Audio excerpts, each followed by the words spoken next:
How you doing? It's Marianne at Marianne's Michigan Kitchen, and today it's a lesson. So sit back, relax, take notes if you must. Okay, so this lesson is about knowing your butcher. If you buy meat from a farm stand and they get the cows processed off the farm,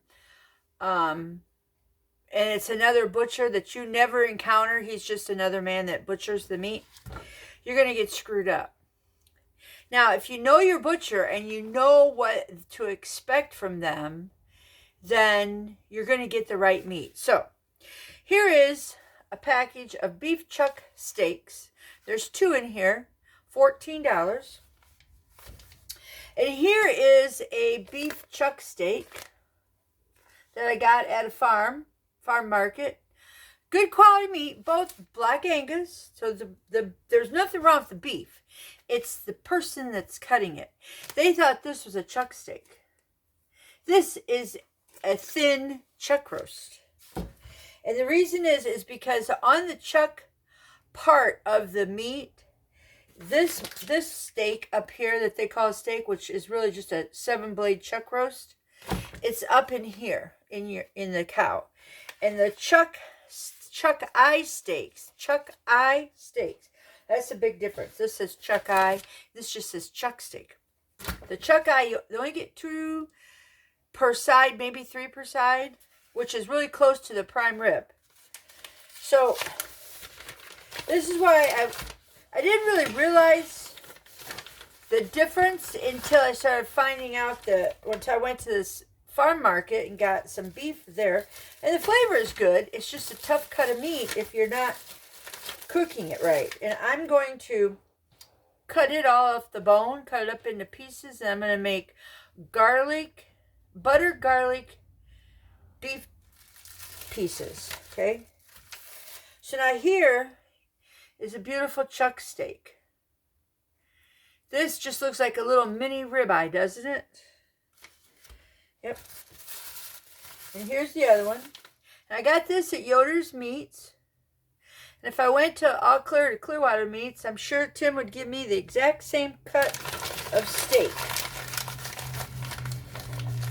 Let's face it, I'm going to get a flat iron steak at All Clear. That's just a lovely steak. Side note, the last time I did a flat iron steak, I sliced it all up and cooked it. Oh my gosh. It was divine. Divine. So, now here is the chuck steak. No, don't cut it wrong.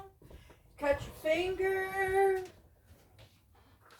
Cut the right way. There we go. You didn't have it for anything? Nope, you're good. Alright, so, wow, this has been packaged twice. Huh. Well, I don't like that. Why don't you just take it out of here? Ugh. Okay, now, I don't know who did that part. But to package it up twice in the same plastic, instead of just getting a brand new plastic, I don't like that at all. Oh. Yeah, I don't. This wasn't even. They didn't even take the thing to it. If you watch any, let's see, the Bearded Butcher Brothers is some awesome guys. I normally don't do paper towels on my steak, on any meat, but I can't even hold this. Anyways, I don't know if you can see that or not. They didn't run the thing to scrape off all the cuttings. This was a terrible job. Man, I'm telling you what, if I would have paid for this at the butcher shop, I would have taken this back and went, what the hell do y'all think you're doing here? It smells okay. Wow. That's just terrible. Absolutely terrible. So, these are lessons that are learned, but a side-by-side comparison. Let me get the camera down. Look at that. This, I'm so glad I'm going to cut this all up and put it in the Instant Pot because this is terrible. But here's the 7-blade rib. And then here's another bone up here. These are beautiful cuts of steak. Chuck eye steak. Absolutely lovely. Oh, I'm really disappointed in that cut. I was disappointed after I ate the first one because it was so tough.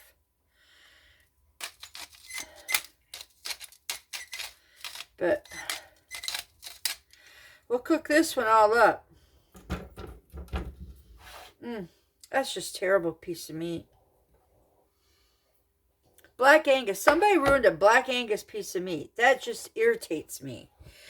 So anyways, I'm going to come back after I've got them all done up, ready to cook, and we'll show you what happens. All right, I'm back. That's right. So I got the meat all cut up for the butter garlic, and we got the garlic all peeled. I'm not doing anything else with it. And then I thought, why would I put a bad chuck steak in my good butter when in fact I have beef tallow, and this has got a lot of fat on it which will render down. So I'm melting up my beef tallow. I know, it's amazing how thoughtful I am.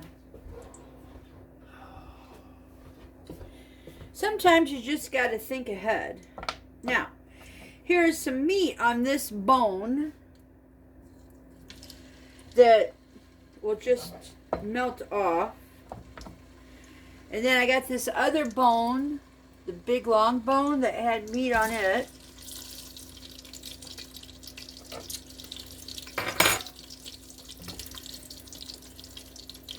And then here's all the meat cut up into small little pieces.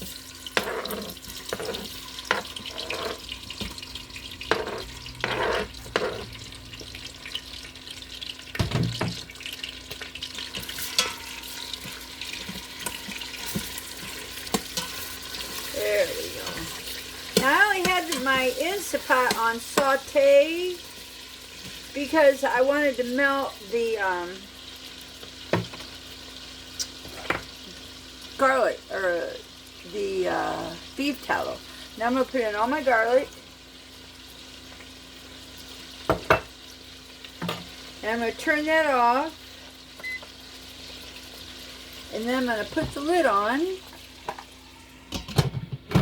Not too bad. Because I don't think I'm going to...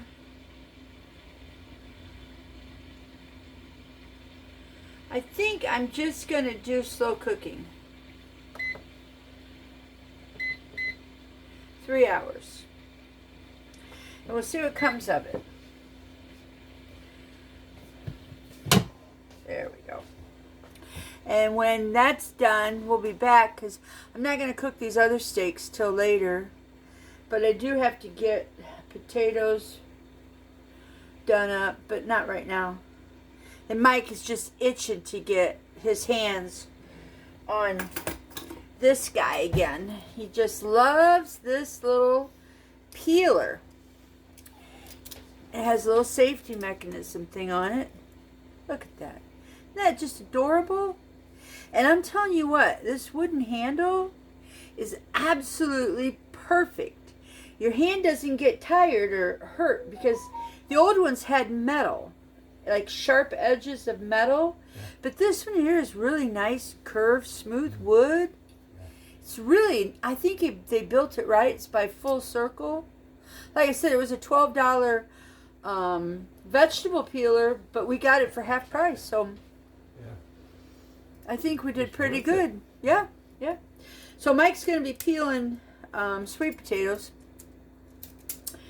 And I think that's just going to be about it, but we're not going to do that yet because we don't want to get everything browned. Okay. Because No problem. they oxidize, I think is the word. So we'll be back when something else is happening in the kitchen. This is a lazy Sunday day. Cooking lunch. Got our chuck eye steaks cooking. We're mixing sweet potatoes, Yukon Gold. And back here I got me some broccoli and a mushroom. And see how the blood is coming up on these? I haven't really moved them. I'm getting ready to flip them over.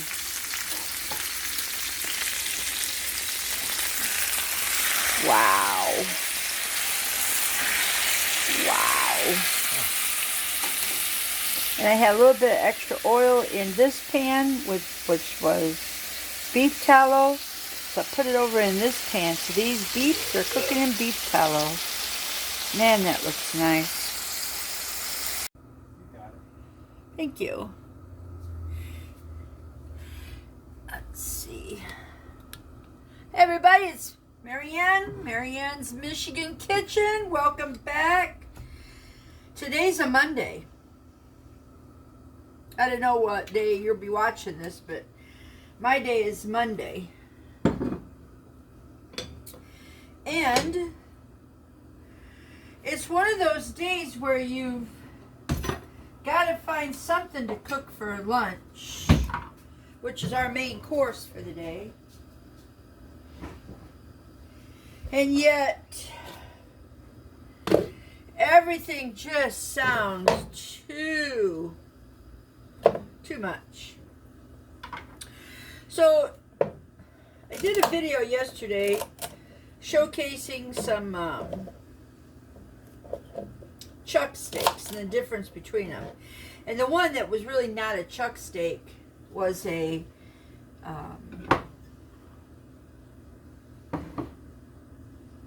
more like a thin chuck roast. I cooked him in the Instant Pot, and I had him in beef tallow only, with garlic cloves, dried garlic, and some Himalayan pink sea salt. I gotta tell you, I was pretty impressed with it. It's almost like a oh, forget what they call that when they cook. Confit, I believe it's the name. Almost like it, but woo! Don't you have some hot oil? Woo! Wow. Hot oil, huh? There you go. You put the lid on it. Turn the flame down. Pull the pan off, the high flame. Turn the flame down.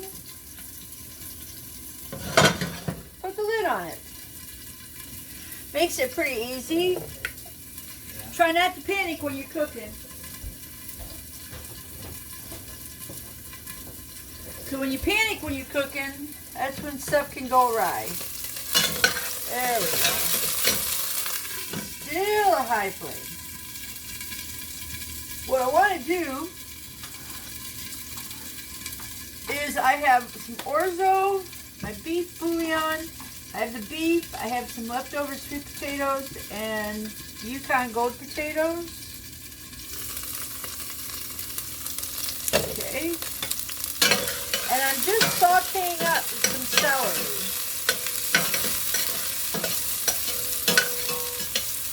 Unfortunately for me and my lovely cooking skills that I have, I would prefer to have a fresh onion in there. But it's not time to go to the store yet, and I didn't buy the correct amount of onions, and I used them all up. So now I'm stuck till later this week. See, that's what happens. Just because you've used up all your raw ingredients, you gotta keep reinventing what you're doing. But you'll see I'm going to recreate a space I could buy a bigger bunch of onions and stick in there and have onions. 66 years old, and I finally found out that I kind don't like cooking with fresh onions. I would have never known that. Anyhow, so I've got this Delilio Orzo pasta, and I'm just going to try and create or treat it like the, if you do rice, you can cook your rice up a little bit, brown it up a little bit. So, I only have a little bit of it. I like pasta. That cooked celery smells pretty tasty. So now we'll saute up this beef, or this orzo. I do want to add into it my beef stock.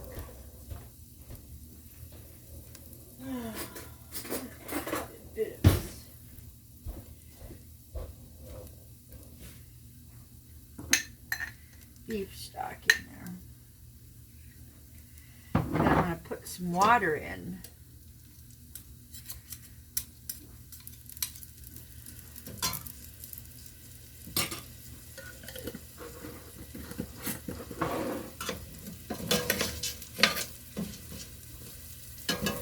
That warmed up there. Now I got some piece of this meat that still had a bone on it. So I gotta find those. And I got dried onions. No, I got dried garlic on here. Okay, there's the bone. So there's the two pieces of meat that had bone on them. And this looks pretty yummy. Once it gets warmed up, I have garlic in here. As you can see, it's got the beef tallow attached to it yet. And it was a fattier piece of meat, which it was just going to render down. This all combined. Now, have I ever done anything like this before? Every time I cook leftovers, I always wonder if it's going to turn out to be good. And here's the thing. I like my food that I'm cooking with, so it's got to be good.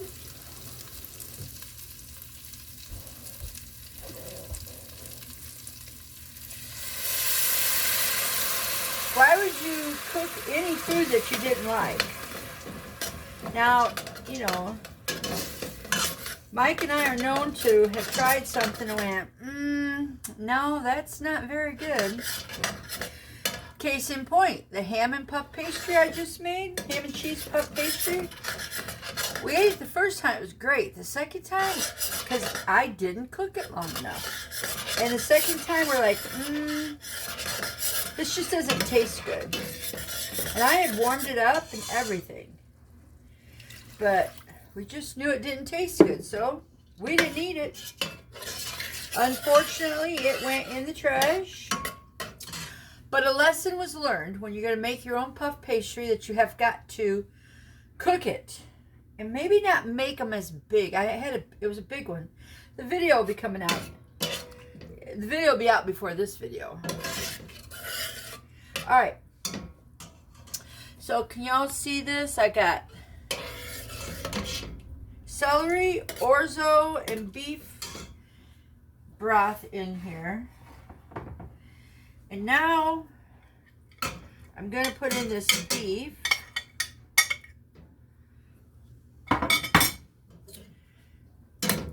Beef and garlic. You know, you've seen the thing where it's steak and garlic butter bites or whatever. Well, I thought I got beef tallow, and I'll just put that in there. Hey, that looks pretty good. I'm pretty impressed with that dish so far.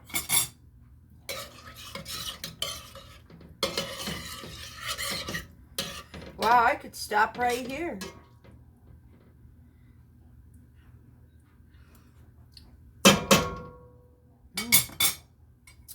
Beef and celery and orzo, Mike.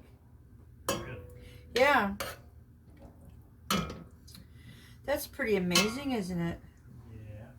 Yeah. But we can't just stop there.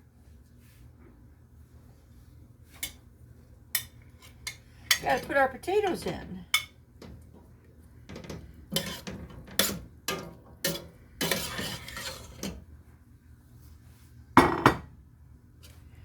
Oh yeah. That's looking really nice. I don't want this to be a soup. I want it to be more like a stew. So, can y'all see? You can see it. So, I don't have very much water in there, but I'm going to get me another cup. This is probably 8-ounce cup.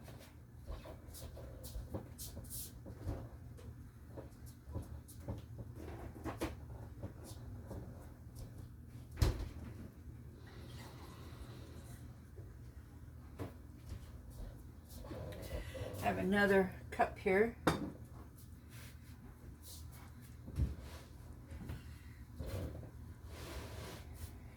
All right. Oh, that's looking really nice. Oh, see, it's getting kind of thick on the bottom when you kind of stir it around a little bit. Because remember, you have orzo in here, which is a pasta. So it's going to use up a lot of that water. I'll pour half more cup in there. There we go.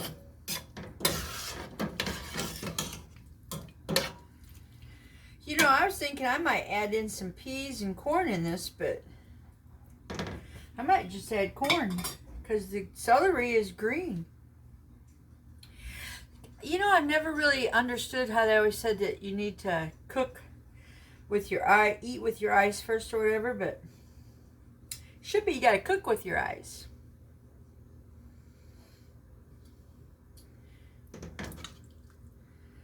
Get this all rinsed off in there. There we go. Man, I tell you what, that looks pretty good.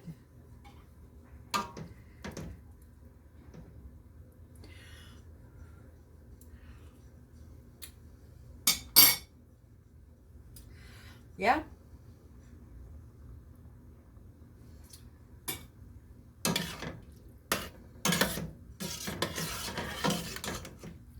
And this is just going to sit on the stove and cook down.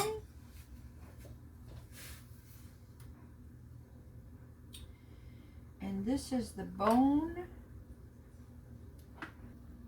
All right. Well, folks, we'll be back when this is ready to eat. I'm gonna let it cook. I'm gonna turn the flame way down low. Yeah. And I'm gonna put the lid half cocked on there. And we'll see you when we get ready to eat.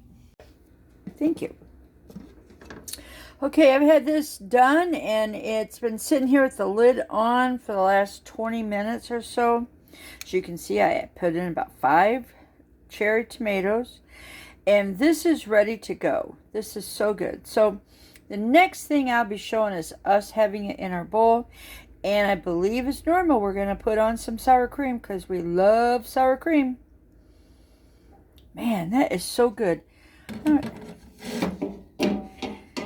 This turned out absolutely perfect. Look at that. Leftovers, folks. It's the way to go.